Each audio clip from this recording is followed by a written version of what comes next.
P T I رہنما اعظم سواتی پر حساس اداروں کے خلاف ٹویٹ کیس میں فرد جرم عائد بریت کی درخواست خارج۔ ایڈیشنل ڈسٹرکٹ اینڈ سیشن جج محمد افضل مجوکا نے کیس کی سماعت کی۔ اعظم سواتی کا صحت جرم سے انکار۔ عدالت نے کیس کی اگلی سماعت میں استغاثہ کے گواہان کو طلب کر لیا۔ متنازع ٹویٹ کیس کی سماعت 14 اکتوبر تک ملتوی۔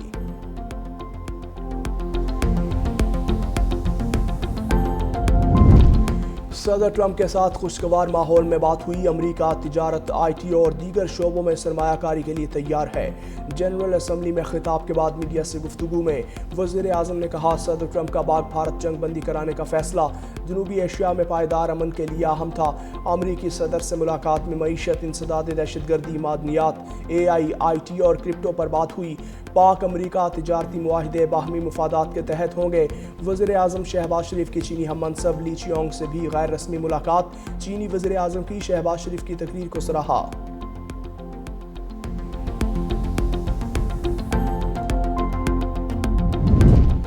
وزیر اعظم شہباز شریف دورہ امریکہ کے بعد نیو یارک سے روانہ۔ وزیر اعظم آج جنیوا پہنچ کر نواز شریف سے ملاقات کریں گے۔ شہباز شریف جنیوا سے لندن پہنچیں گے، جہاں 3 روز قیام کے بعد وہ پاکستان روانہ ہوں گے۔ دوسری جانب سابق وزیر اعظم نواز شریف کے شیڈیول میں تبدیلی۔ سابق وزیر اعظم جنیوا سے لندن جانے کی بجائے وطن واپس روانہ ہوں گے۔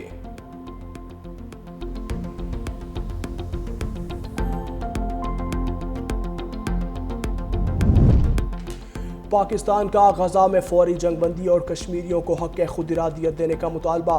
OIC وزرائے خارجہ اجلاس سے خطاب میں نائب وزیر اعظم اسحاق ڈار نے کہا، غزہ کی محصور گلیوں سے مقبوضہ کشمیر تک امت مسلمہ سنگین چیلنجز سے دوچار ہے۔ OIC غزہ میں مستقل جنگ بندی اور اسرائیلی انخلا پر زور دے۔ القدس شریف کو دارالحکومت بنا کر 1967 کی سرحدوں پر فلسطینی ریاست قائم کی جائے۔ مقبوضہ جموں و کشمیر میں بھارتی مظالم ناقابل قبول ہیں۔ کشمیری عوام کو حق خود ارادیت دیا جائے۔ اسلام و فوبیا ہمارے دور کی سب سے خطرناک نسل پرستی ہے۔ OIC کو متحد ہو کر مقابلہ کرنا ہوگا۔ نائب وزیر اعظم اور وزیر خارجہ اسحاق ڈار کی اقوام متحدہ جنرل اسمبلی کی صدر این الینا سے ملاقات۔ مسئلہ فلسطین سمیت علاقائی اور عالمی امور پر تبادلہ خیال۔ اسحاق ڈار کا سلامتی کونسل قراردادوں کے مطابق مسئلہ جموں و کشمیر کے منصفانہ حل پر زور۔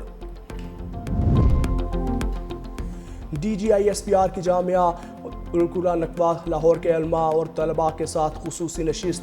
طلباء اور طالبات نے آپریشن بنیان المرصوص کی تاریخی فتح پر افواج پاکستان کو خراج تحسین پیش کیا۔ مدیر اعلیٰ جامعہ عروۃ الثقہ سید جواد نقوی نے قومی شعور کی بیداری کو مسلمانوں کے لازم قرار دیا۔ طلباء اور طالبات کا کہنا تھا کہ سوشل میڈیا پر پھیلائے جانے والے منفی پروپیگنڈا کے حوالے سے تمام شکوک و شبہات دور ہو گئے۔ پاک فوج ہماری آن، فخر اور شان ہے۔ پوری قوم سمیت دینی مکاتب فکر بھی اپنی افواج کے شانہ بشانہ کھڑے ہیں۔ اور کچھ طاقتیں قوموں کو آپس میں لڑوا کر حکمرانی چاہتی ہیں۔ نیتن یاہو فلسطین میں نسل کشی کر رہا ہے۔ امیر جماعت اسلامی حافظ نعیم الرحمن نے کہا، دنیا میں جھوٹ کا غلبہ موجود ہے، مگر اب سوشل میڈیا دھاری تلوار بن گیا ہے۔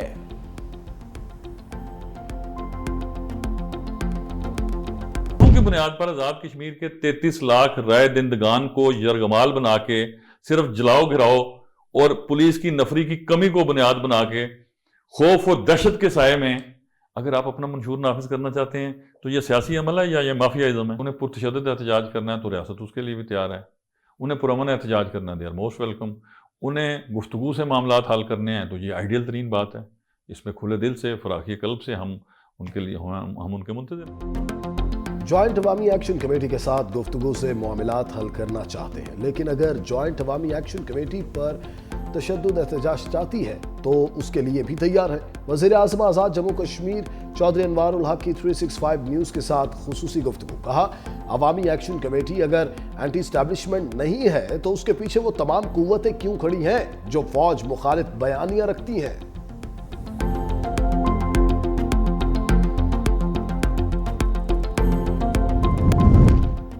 جلال پور پیروالا میں سیلاب سے موٹر وے M5 13 مقامات سے متاثر۔ موٹر وے 15 روز سے بند۔ وزیر اعظم شہباز شریف کا نوٹس، موٹر وے کی فوری مرمت کا حکم دے دیا۔ دوسری جانب سیلاب متاثرین کا پانی کے نکاس کے لیے موٹر وے پر شگاف ڈالنے کا مطالبہ۔ کہا، موٹر وے کو بچانے کے لیے 40,000 جانیں داؤ پر لگائی جا رہی ہیں، فوری شگاف ڈال کر لوگوں کو بچایا جائے۔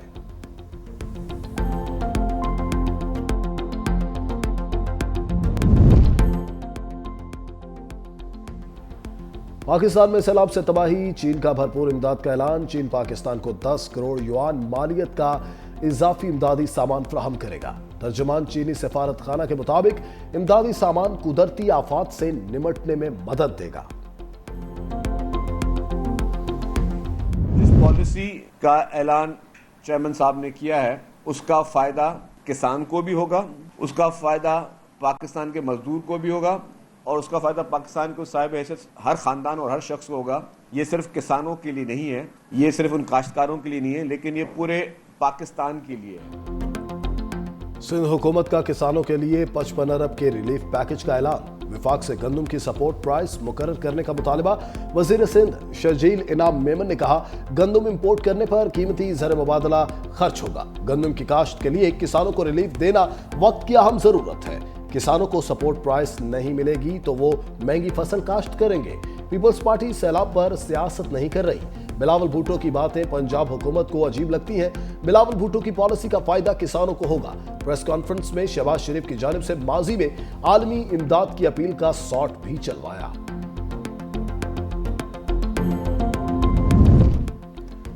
سندھ کابینہ میں اکھاڑ پچھاڑ، سعید غنی سے بلدیات، ناصر حسین شاہ سے منصوبہ بندی کا قلمدان واپس۔ سعید غنی کو محکمہ لیبر، ناصر حسین شاہ کو محکمہ بلدیات کا قلمدان مل گیا۔ جام خان شورو کو محکمہ منصوبہ بندی کا اضافی قلمدان تفویض۔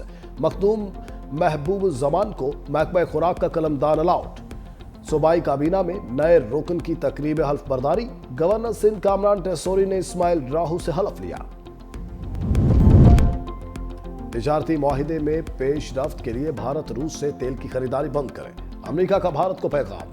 صدر ٹرمپ کا روسی تیل کی خریداری روکنے کے لیے بھارت، یورپی یونین اور نیٹو کے رکن ممالک پر دباؤ بھی برقرار۔ کہا، یوکرین جنگ کے خاتمے کی کوششوں میں تیزی کے لیے روسی تیل کی خریداری کو روکنا ہوگا۔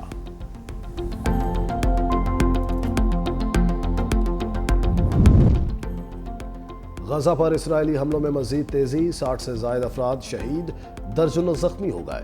اسرائیلی فوج نے شاتی مقبرات اور نصر محلوں میں گھروں کو راکٹوں اور میزائلوں سے نشانہ بنایا۔